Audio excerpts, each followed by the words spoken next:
All right. Thanks everyone for joining today's match day -3, actually, media availability ahead of the club's match Sunday versus Philadelphia, joined by defender Jack Maher. Jack coming up first win, heading into a match against the league's top offense. The club's actually conceded the second fewest goals in the conference so far this year. What do you expect to see from Philly, and how is training going so far this week? Yeah, we expect to see a good team. We expect to see a team that's going to be flying out of the gate like they have been. They're kind of clicking on all cylinders right now early on, and that's something you see pretty rarely this early in the year. But we feel confident. I think that's the big thing, that coming off a good win, and I think that you guys and everybody else can tell that we're moving in the right direction. We're finding our identity, and just our counter press has been really, really good, and that's just areas that we've worked on all preseason, and I'm looking forward to the game. Great, thanks. We'll start with Ben. Yeah, Jack, 2 clean sheets from 3 games.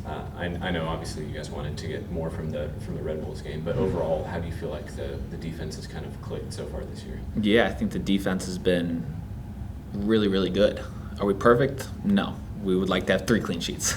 So I think that's something that in soccer we're always striving for more, but I think that something that all of us would say in the back line is how much work that our 2 6s have done in every single game. It doesn't matter if it was some of the young guys or Eddie and Pat that were with us last game. I think that their work should not go unnoticed, because they are putting in miles and miles and miles for us, and they allow us to play as high as we do because they're able to cover the ground that they can. Go ahead, Ben. Yeah, and then you kind of mentioned the counter pressing. It does feel like every game you've kind of added stuff. Even in the second half of the Red Bulls game, it felt like you guys were moving the ball better, and then it all kind of came together against Portland. Do you feel like there's kind of a clear trajectory from the first 3 games? Absolutely. I think it's pretty apparent that a lot of people can see it, and I sort of feel the buzz. I sort of feel the belief that, we were in video the other day, and it was after the Red Bull game, and Alex Muil comes up and is like, you know what, guys, like, we unfortunately lost the game, but just double down on what we're doing, because we believe in the process, and we believe that if we stick to our principles and values and everything that we've been working on and this coaching staff has been implementing, that we are going to take strides in the right direction. I think it was ever apparent in that Portland game. Claudio? Jack, you just mentioned that things seem to be clicking different, especially in defense at this point. Now, it's not that the effort wasn't there last season, of course not. But what makes a difference? What has made a difference in terms of how you see things going forward now than before? Yeah, I think that we've put a lot of time in just sort of what our shape looks like whenever we have the ball. That's something that in the past we didn't spend probably nearly enough time on, that now everybody knows where to go whenever we have a team pinned now. And so that is sort of something that we've been working on all of preseason, that once we get the ball in that final third area, everybody's in positions that we're going to be pinning teams in. And I think that that's going to be something that from sort of the start of the season and as we go throughout the whole entire season, that is going to be ever apparent, that we are figuring out how to be like front foot defending whenever we have the ball. And I think that is where sort of it all starts, is how can we be defending not so close to our own goal and give a little more margin of error, I guess, for the back line and for everybody else. Now, in terms of scoring, which has always been, or at least for the last few months, been a problem with the team, how do you feel that now that the team's approaching that? I mean, it seems like the opportunities are there. Maybe the scoring, the clinical scoring is not. What do you think needs to happen? Yeah, I think that a lot of scoring, whenever we're clicking on all cylinders, I've been saying that a lot. I think that we just have this fluidity up front, that guys don't feel so stressed and don't feel under any pressure, that they're playing their best whenever they're free. And I think that that's something that once you end up seeing for our guys up top, some of the balls hit the back of the net, that just is a calming presence. And I'm not necessarily worried about it. And I think that you can even look at the defenders. You could say, hey, we haven't been scoring off set pieces. You know, it's more of a team thing than just us up top not scoring enough goals. And I think that that's something that is something that we haven't been able to execute on. And we've been putting a lot of time into it on set pieces. And I think there's some good stats saying we're getting first contact on a good number of balls. I think they're saying 8th in the league on first contact on opposing set pieces, on our own set pieces. But we just haven't been able to convert it into goals right now. So that's something that we're working on. The forwards are doing their thing. And I think once we have that calming presence, once we see the ball hit the back of the net a couple times, we're going to be flying. Go ahead and open it up to Zoom. Go ahead and ask 2 questions if you have them. We'll start with Jacob and then go to Blair. Yeah, Jack, you guys have placed, it seems, a lot more of an emphasis on playing the ball out of the back, since BJ Callahan came in this season especially.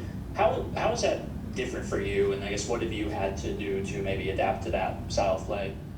Yeah, so that's actually a style of play that I like playing. Like, that is what I enjoy the most.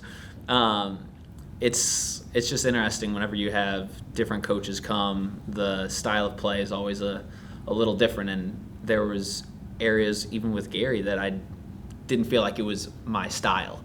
But that's something, as we evolve as players, you just sort of have to live and learn with it. And so I think that, just getting back to the question, being able to build out of the back is something that I know I'm comfortable with, Walker's comfortable with, Joe's comfortable with, both of our outside backs are extremely comfortable with, and I think it was something that we're committed to. In the past, we would lose the ball once or twice in the back, and we would get a little shaky. We would end up hitting the ball long, and that would just be our safety net. But BJ's been giving us the confidence to play out of the back. BJ's been giving us the confidence to trust in yourself. And I think whenever we got a group of significantly younger guys, that trust is just so important, that you have the coach's belief that we're doing the right things, and even if we mess up, that's our identity, and we're sticking to it. And you mentioned, a lot of younger guys coming in. You're now in your 6th year with Nashville, but you're still only 26, I think. I guess, do you still feel like one of the younger guys on the team, or do you feel more like a veteran because of your time on the team and your experience? No, it's pretty funny. Luckily, I'm 25, but good question nonetheless. It's funny. So we normally play these games, just a bunch of small-sided games, old v young. It's a big competition amongst the guys. And for my first 3 years, I was actually the youngest guy on the team. And so I was like the captain of the young guys for a long time. And then now this is my first year that I'm sort of in the tweener phase, where I'm in between the old and young. And it seems like I'm betraying the young guys a little bit. But honestly, I think that just being at this club, being in the organization for 6 years has given me just a stage and a little bit of a platform to help the younger guys grow and become the players that we know they can be. And I think that's one thing that I enjoy a lot of the younger guys coming in, because I'm able to relate to them on different levels. I got a bunch of friends off the field as well that I go and go to dinners and stuff like that with, that in the past it wasn't as much of that. And I think that's that culture aspect. I know it's a buzzword, but that's all pretty important as well. Go ahead, Blair. Yeah, Jack, last season was obviously a tough one, not just for you personally, but the team in general. So I'm just curious, was there anything special preparation-wise you did before this season, mentally or physically, that's different from previous seasons you've had? Yeah, I think that this preseason and really the off season in particular, because as we know, there's really not an off season, is that we had a bunch of guys that stayed here in Nashville and continued to work out at the facility. I think that more this year than ever before, there were guys that were committed in the off season to get better, because we know that last season was just blatantly unacceptable. And I think that that's something that it's just one little thing, but at the end of the day, that's a good commitment, and that should be the standard here on out. And then in terms of, you already mentioned it, you kind of touched on it, the counter pressing, and that's taken place higher up the pitch this year. I mean, it's very obvious. Are you noticing the benefits of maybe not defending less, but those battles not being as close to you as previously? Yeah, absolutely. I think I mentioned it a little early, but it's just a little bit bigger of a margin of error. And when you are defending and going into tackles 80 yards from goal, it's significantly different from going into a 50-50 duel when you're in your box. And I think that is just something that defensively certainly helps us, but you got to think of the attacking side as well. If we're able to, it was just like Eddie before we scored our first goal with Andy. Eddie was an absolute beast. He won the ball, I think, 3 times in the span of a minute and a half. And it just led straight to the goal. He got the assist, and he was so important in that first goal and really getting us a good win against Portland. Great, thanks, Jack. Thank you, guys. We'll be back Awesome. shortly Thanks, guys. with the Appreciate it.